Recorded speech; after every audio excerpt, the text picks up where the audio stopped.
na yung order mo, ate. Good afternoon po, Mrs. Dubois. Excusez-moi. It's Madame Dubois. And I'm going to be the judge whether it's going to be a good afternoon or not. Oh, magde-deliver ka pa pala ng mga pagkain. Opo, madam. Magde-deliver po ako ng pagkain para po sa mga nurses na naka-duty po. Okay, mag-order ako. Dalhan mo ako ng pagkain sa opisina ko. Ay, sige po, madam. Ano pong gusto ninyo? Escabeche. Ang sabi nila, pagkain daw yan ng mga kabe. Cat got your tongue? Oh, hindi mo pala naiintindihan yun. Kaya ka natitigilan. Hindi ba, naging kabit ka naman noon? Madam, hindi ko po alam na may asawa po siya.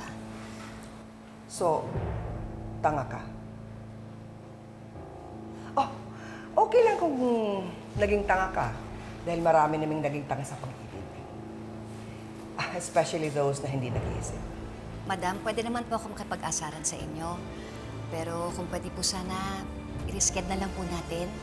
Kasi po, magdi-deliver pa po ako ng pagkain. Excuse me. You're too serious, Lynette. I was just having fun. Patay na naman si Moira. Kaya kung magpakasal kayo ni RJ, I don't really care. What I care about is the escabeche. Kung marunong ka magluto noon, I'm willing to wait. Matagal na akong hindi nakakain noon. Merci beaucoup.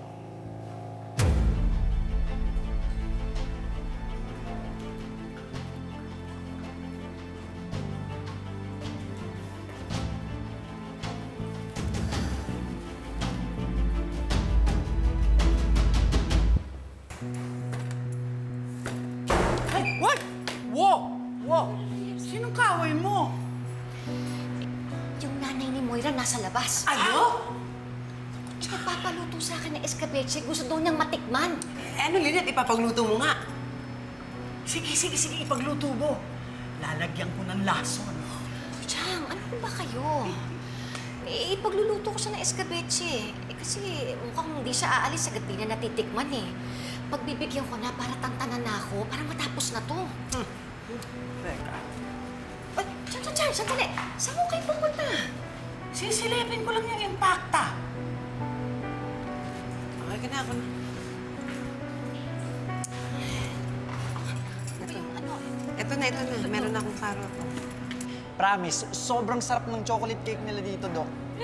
Pero ka naman salita, baka mamaya fishbowl yun, ah. Hindi, cake nga. Wala akong tiwala sa'yo. Excusez-moi. What are you staring at? Hello! Bonjour! It's bonjour. Bonjour. Hinahangaan ko lang ang kutis mo. Napakaganda. Pang-artista. Are you fishing for a compliment too? I'm sorry, but I can't say the same to you. Joker ka pala! Sabagay, joker din yung anak mo eh. Kaya lang yung mga joke niya, nakakasakit. Nakakamatay. Ikaw ang nanay ni Moira, di ba? We? And you? Ako ang nanay ni Lynette. Mag-best friends ang mga anak natin. At pinadala ka ni Lynette dahil hindi niya ako kayang harapin. Well, nasa kusina si Lynette nagluluto ng iyong escabeche. Ngayon, matanong ko lang, totoo bang Pranses ka? Or nagpapanggap ka lang na Pranses para maging tutyal? Hindi ko alam na immigration officer ka rin pala.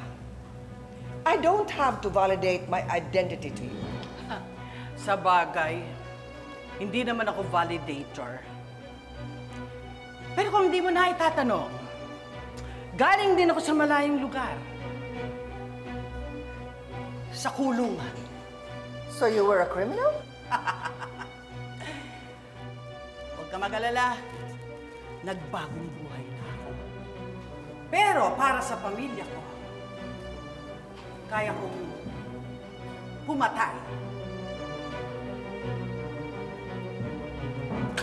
Okay, babalik na ako doon. Mag-a-assist ako kay Lynette. Sa iyong escabeche.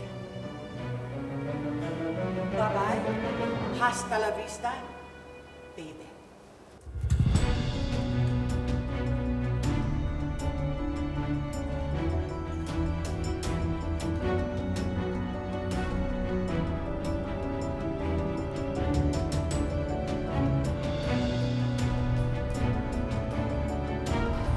Zoe, can I ask you a favor? Pwede bang alamin mo kung anong balak ni Giselle against me? I'm not a spy, okay? Can you at least do that for me?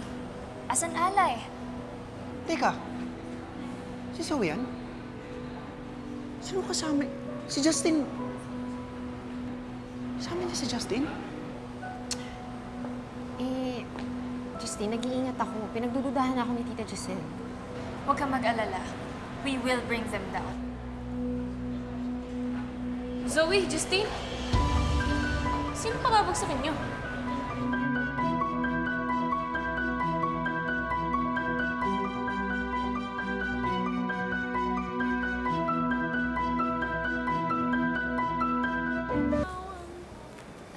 Madam, ito na po yung escabeche ninyo. Oh, finally, I'm starving. Presentation looks good. Ay, siyempre, madam. Basta para sa inyo, special ang presentation. Oh, I hope it tastes good too. Masarap ba ito, Lynette?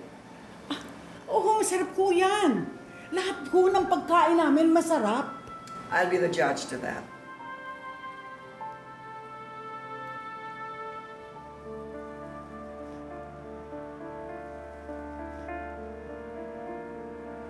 Masarap.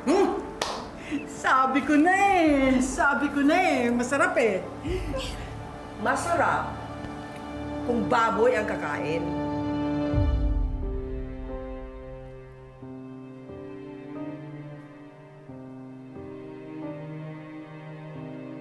Sana pinaluto mo na lang ito, Seba. Kung hindi mo man pala kaya.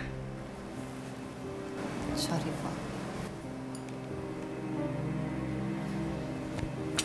Jang. Oh, no. By the way, since I'm a member of the board, I think I'm going to talk to them about this. Kung ganyang klaseng pagkain lang naman ang isa-serve nyo, you don't have any place in Apex. You understand, right? Concerned lang ako sa health ng mga patrons ng Apex. Excuse me, but I have better things to do.